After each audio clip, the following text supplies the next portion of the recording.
Polynomial. मैं तुम्हें one shot में ट्राई करूंगा कि पॉलिनोमियल के काफी टॉपिक्स कवर हो जाए। मुझे पता है कुछ टॉपिक्स कवर नहीं भी हो पाएंगे, तो मोस्ट ऑफ टॉपिक्स को अभी कवर करने की कोशिश करूंगा, और जो टॉपिक कवर नहीं हो पाएंगे उनकी वीडियोस बाद में अपलोड कर दूंगा। तो पहला टॉपिक जो आएगा उसमें हम ये देखेंगे कि पॉलिनोमियल कहा किसको। हम जो बेसिकली पॉलिनोमियल पढ़ रहे हैं वो 2 डिग्री पॉलिनोमियल पढ़ रहे हैं। 2 डिग्री वाला वो होता है जिसमें मैक्सिमम पावर 2 होगी, बाकी नॉर्मली 2 के बाद 1 पावर होगी, फिर बिना पावर वाला होगा। तो ax² प्लस का bx प्लस का c, ये अभी क्या है पॉलिनोमियल। और कौन सा polynomial? Quadratic.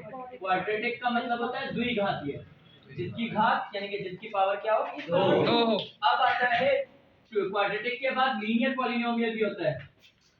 Linear polynomial, linear polynomial होता है जिसकी पावर 1 होती है, जैसे x प्लस a या ax प्लस b। इस फॉर्मेट में जैसे x के साथ भी कुछ होता है और बिना x के भी कुछ होता है। कई बार होता है कि एक इनमें कोई एक टर्म गायब भी हो सकती है। क्वाड्रेटिक में 3 टर्म दिख रहे हैं ना, तो मैं अभी क्वेश्चन ऐसे लिखेंगे जिसमें 2 टर्म्स भी होंगे। मैं उन दोनों टर्म्स का सॉल्व करना दिखाऊंगा आपको। इस क्वेश्चन को पहले सॉल्व करना है मिडिल टर्म स्प्लिटिंग से। मिडिल टर्म स्प्लिटिंग सबको याद है? मिडिल टर्म स्प्लिटिंग ऐसे दो नंबर जिनको मल्टीप्लाई करके और उन्हें प्लस या माइनस करके बीच में लिखा। इस तरीके से मिडिल टर्म स्प्लिटिंग करके तुम x की 2 आंसर निकालोगे, एक x का आंसर और एक x का आंसर। कोई एक आंसर को तुम अल्फा कहोगे बच्चों और एक बीटा कहोगे। डन। तो अब इसके एक एक करके केस लिख लेंगे। तुम पहले ये ढूंढोगे, तो केस 1 जिसमें तुम्हें वेरिफिकेशन करने को बोलेगा। वेरिफिकेशन में हम 2 तरीके की चीजें करते हैं। हम पहले इक्वेशन उतारते हैं ax² प्लस का bx प्लस का c। और आप सबको पता होगा a कौन होता है जो x² के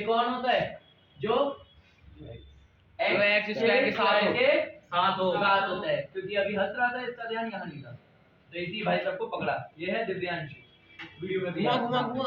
दूसरा है bx। b वो होता है जो x के साथ क्या होता है, और जो बिना x के होता है वो कौन होता है? तो अब हमें पता लगा a b और c के कांसेप्ट में यहाँ पे है। अब यहाँ पे हम लोग सबसे पहले सम ऑफ जीरोस निकालेंगे। सम ऑफ जीरोस का फॉर्मूला होता है beta alpha plus beta b upon में a। अब अल्फा और बीटा वो है जो तुमने निकाल रखा केस 1 से पहले जो x1 + x2 और उनको डाल के तुम लोग इसको b और a की वैल्यू सेम आनी चाहिए। दोनों क्या चीज सेम, लेफ्ट और राइट सेम है तो सम ऑफ जीरोस वेरीफाई हो जाएगा। फिर तुम निकालो product of zeros alpha into beta और पुनीत का रॉकेट नीचे ही खड़ा है तो इसे जल्दी उतारना है।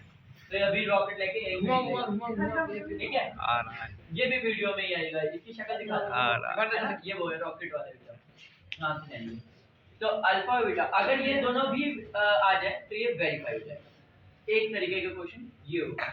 क्वेश्चन दूसरे तरीके का ये होगा कि आपको जानबूझ के केस सेकंड केस में आपको sum of zeros and product of zeros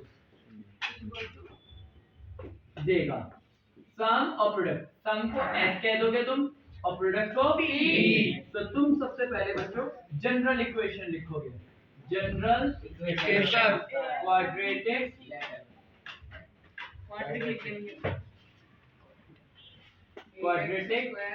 equation. General quadratic equation होती है x, तो वो क्या x² माइनस का sx प्लस p बराबर 0।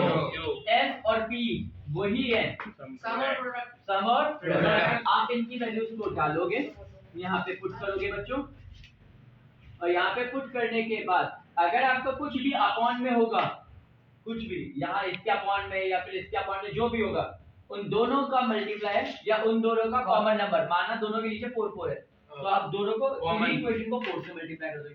माना एक के नीचे 2 और एक के नीचे 3 है तो 2 3 6, तो पूरे पॉलिनोमियल को 6 से मल्टीप्लाई करो ताकि अपॉन में कुछ ना रहे। हमारा यही टारगेट है। ठीक है, ये एक तरीके के केस मिलेगा।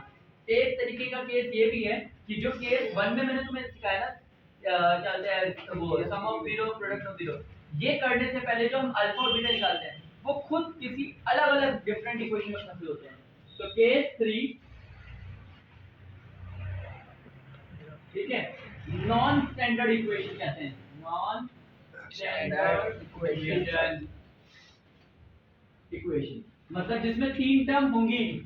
मैं तुम्हें देता हूं 5m स्क्वायर माइनस का 25, ठीक है, माइनस का 25, ये एक काम करते हैं 25m ले लेते हैं, माना ये एक केस है, दिख रहा है सबको?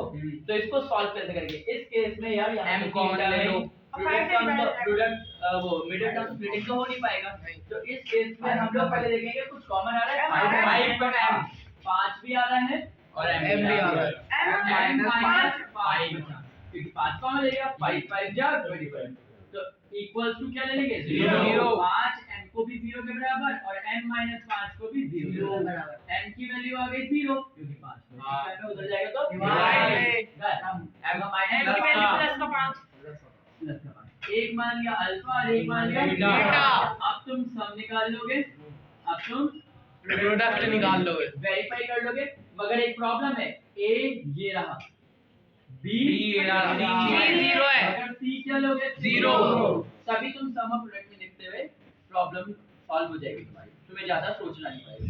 यहाँ पे इसके बाद एक फॉर्मेट ये है, एक और फॉर्मेट है, हो सकता है तुम्हें ऐसा दे दे कि t² माइनस का 49 आ जाए, तो इसको कैसे सॉल्व करोगे?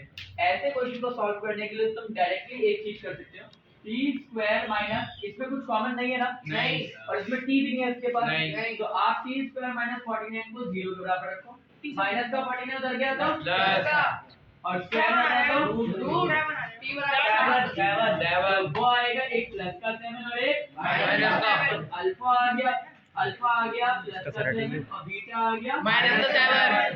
अब ये करते टाइम सम ऑफ प्रोडक्ट तुम लोग कर लोगे, हां, a आएगा, मगर इसमें a कौन होगा 1, b क्या है 0, b है ही नहीं, और ये c है जो t के साथ होता है, यानी कि 2 पावर वाले के साथ होता है, और b होता है सिंगल पावर के साथ, और c होता है जो बिना t का होता है, c है माइनस 49 माइनस का 49, ठीक है, माइनस, तब आप प्रोडक्ट और सम को वेरीफाई करोगे। ऑलमोस्ट काफी टॉपिक्स को कवर कर लिया गया है इन सब चीजों में, और ये चैप्टर 2 है जो पेपर में आएगा। डन वीडियो पर